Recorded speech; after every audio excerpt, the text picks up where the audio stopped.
Selon un professeur chinois, certains groupes d'intérêt au sein du régime chinois empêchent la distribution équitable des richesses dans le pays.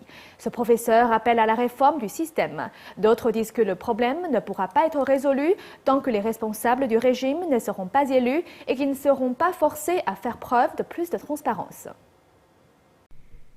Dimanche dernier, lors du meeting annuel des réformes chinoises, le professeur Wang Yuke de l'Académie de la gouvernance chinoise a appelé à une réforme visant à supprimer 3 groupes d'intérêts majeurs qu'il désigne comme étant à l'origine de l'écart des richesses dans le pays. Selon le professeur Wang, les membres de ces groupes, plusieurs ayant des liens avec le Parti communiste, ont utilisé leur situation pour s'enrichir avec l'argent public. D'après le professeur Wang, ces 3 groupes sont les hauts responsables qui abusent de leur pouvoir, les responsables impliqués dans les grands monopoles et les magnats de l'immobilier et des matières premières. Selon le professeur retraité Sang Guan de la province de Shandong, les responsables ne sont pas surveillés dans l'exercice de leur pouvoir.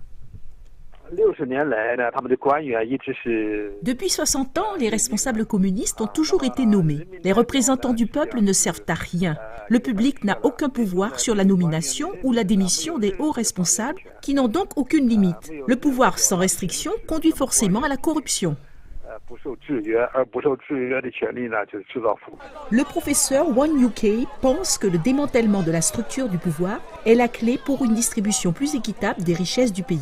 Pour Liu Kemin, de l'Institut d'observation contemporaine de Zhengzhen, une autre solution possible serait de rétablir un système électoral.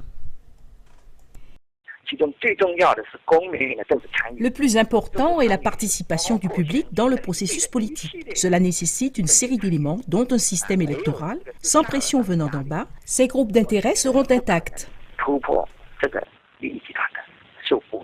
Le professeur Wang Yuke suggère que le régime chinois adopte des normes internationales. Par exemple, limiter les interventions des autorités sur les marchés, publier les avoirs des hauts fonctionnaires et empêcher les hauts fonctionnaires et leurs familles de s'engager dans des activités commerciales.